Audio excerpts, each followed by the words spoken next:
Hi, welcome back. This is today's class session focusing on the fourth element in Latica and Stark's academic plan, which is learners.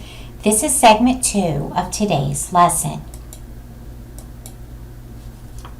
There are multiple perspectives on learning, and these are influenced by 3 factors. First, Latica and Stark note that higher education faculty are trained as experts in their disciplines, but not as experts in teaching and learning. In addition, there is no agreement on a single definition or description of learning. And finally, there are different theories of learning, which each emphasize different aspects of learning. For this activity, please work with your group to complete a chart in Google Docs with the following information for the 3 perspectives discussed in our text on pages 154 through 157. These include behavioral, cognitive, and socio-cultural perspectives. Please provide a definition of learning for each, some characteristics and examples, and then finally the authors or psychologists who are associated with each one. Then save this document for activities 2 and 3 in this PowerPoint.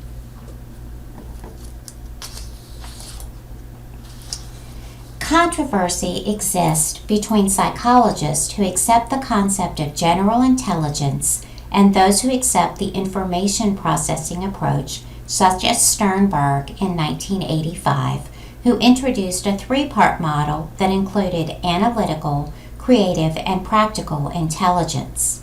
This led to Gardner's theory of multiple intelligences, which you experienced when you took a recent online survey.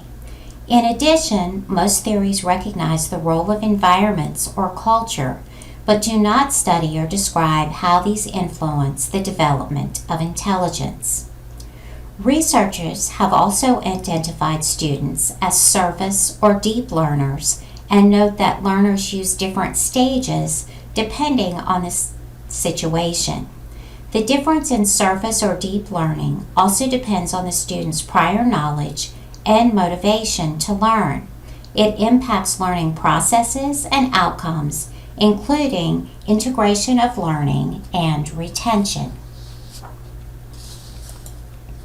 When we talk about learner characteristics, we see concepts that impact learners as they approach learning, either as a meaningful or rote experience.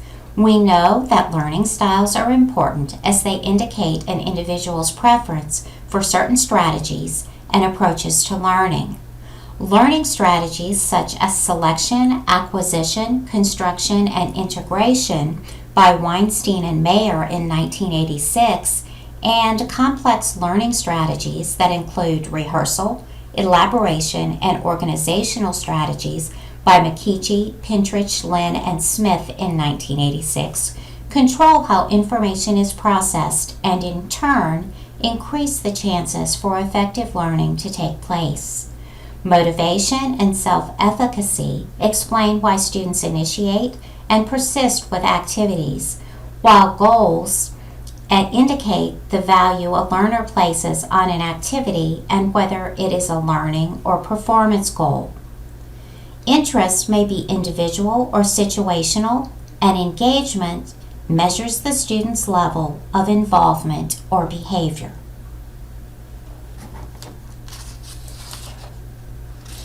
How does mindset impact learning?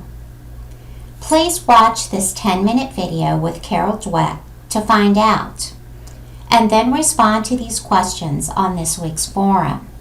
You will find a designated area for the forum labeled Grades as Motivators for Student Learning. Your assignment is to discuss the following after viewing the video.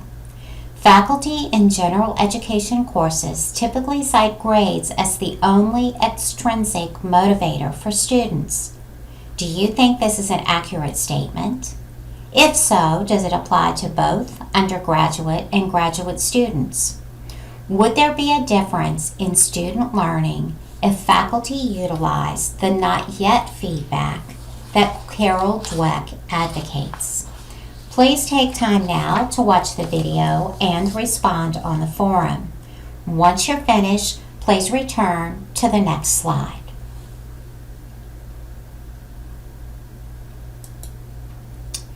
Now we're going to talk about learning in relationship to academic fields.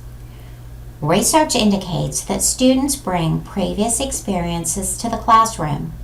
These experiences influence how they perceive learning as old and new concepts that interact. Models of conceptual change by Posner, Strike, Hewson, and Gertzog in 1982 illustrate 4 specific conditions necessary for student learning, but the model has been criticized for its lack of attention to the affect of emotions. Participation in academic specific knowledge communities helps students shape their thinking by engaging in apprenticeship experiences. These experiences incorporate learning with socialization and thereby afford students with the opportunity to develop an identity within a specialized field by associating with others in that field. Other models incorporate both knowledge and beliefs as the key influencers on change during learning. In 1997, Patricia Alexander developed a widely recognized model of domain learning, or MDL, which incorporates cognitive and motivational factors in the process of developing academic expertise in a specific discipline or field. The model has been widely tested and has implications for higher education curriculum development.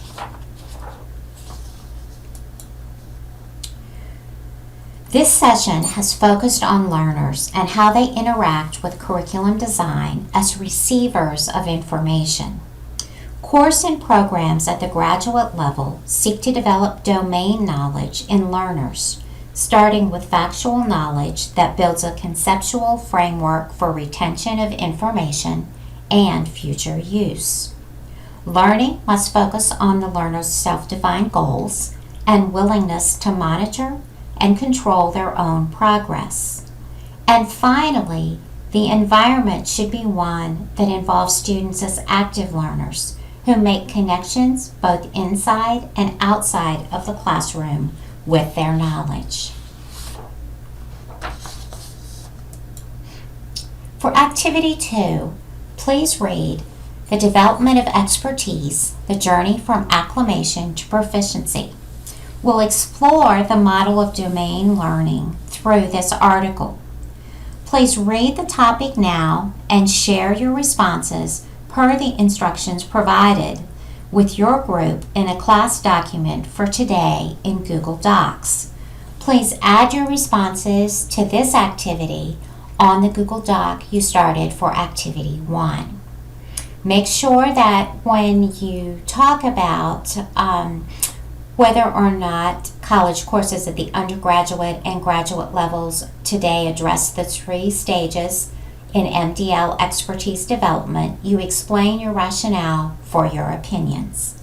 Then, once you're finished, please proceed to the next slide and activity.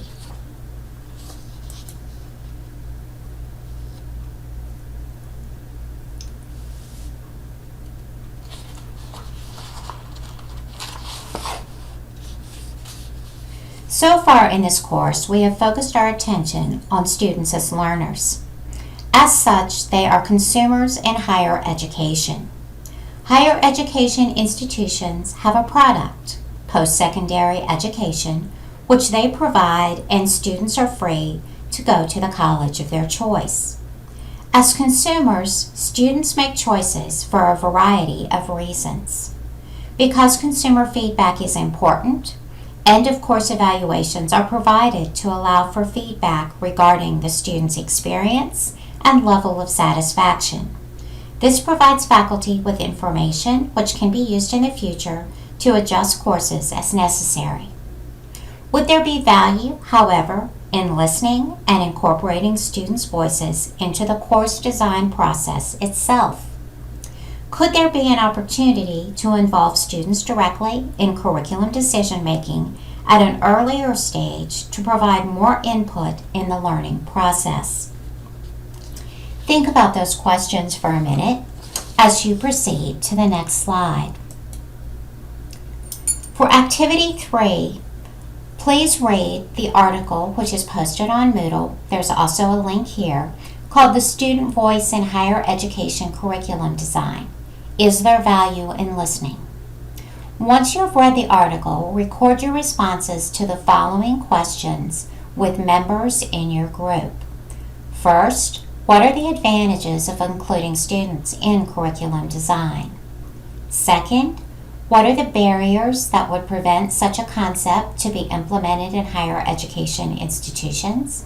And third, overall, would you be in favor of this concept, and would you, as a student, participate?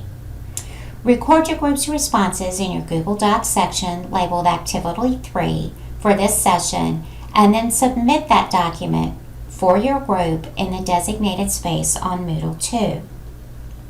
Once you have done this, this concludes this week's session. Thanks for participating, and I look forward to working with you again next week. Take good care.